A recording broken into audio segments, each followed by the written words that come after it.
Joining us now from House Foreign Affairs, Congresswoman María Salazar. Congresswoman, it's good to see you again. It's nice to have you on the show. You. Sure, my pleasure to be here with you. It's good to see you. So let's get right at it, if we may. Where do you come down on this fight in the House over the vote expected tomorrow on the $95 billion aid package for Ukraine, Israel, and Taiwan?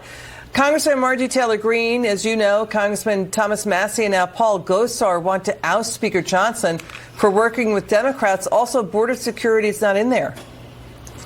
Well, where should I begin? I think that Johnson is not going to go anywhere.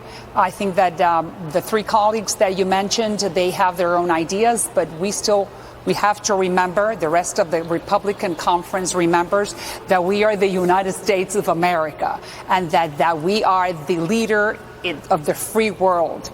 Largest economy, largest military, we are the leader of the free world, and so we have to be there for our friends, meaning Israel and meaning Ukraine. So tomorrow it's going to pass with the help of the Democrats, and that's okay because, you know, we don't have any problems in working with the Dems when it's reasonable.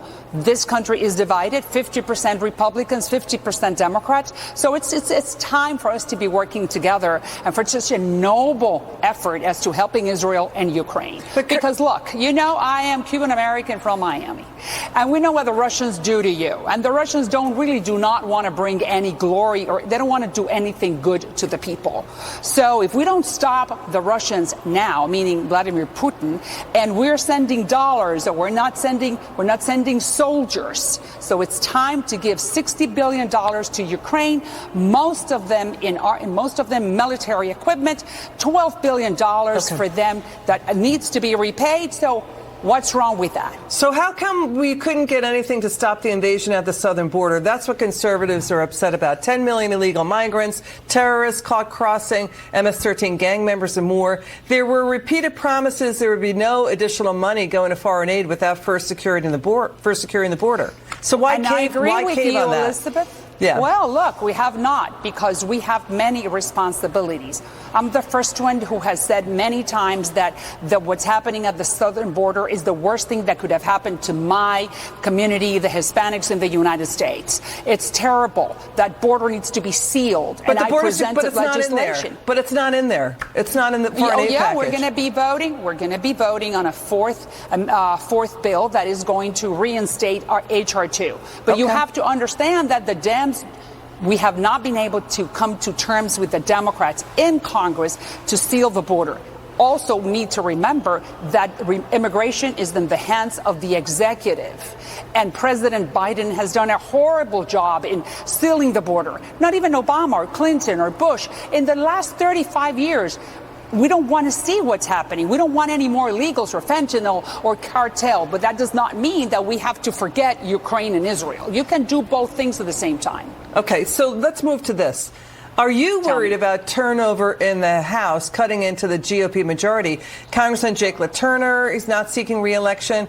Congressman Patrick Henry, Mike Gallagher leaving. Axios reports House Republicans expect even more Republicans to leave in coming weeks. You know, it also says more than a dozen Democrats are leaving, with another dozen seeking higher office. Are you worried about the House GOP losing the majority here? Not at all, because we're going to have elections in November, and the American people are going to go to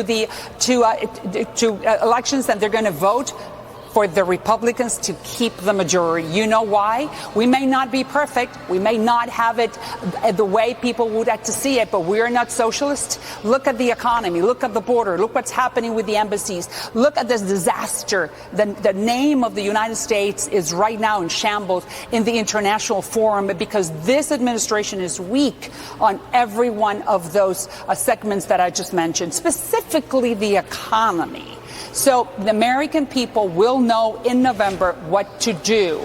And the Republicans are the ones who can bring back, with our contender, presidential contender, Donald Trump, he will be able to bring back glory to the economy specifically and to the United States. We have to be back. We have to go back to be the leader of the free world. There is no one else, because China, Iran, and Russia cannot fill those shoes. So we are still the ones who have to do it. So thank you. Congresswoman Salazar, thanks for joining us. It's good to see you again. Of course. Okay, of course. We'll have you back on again.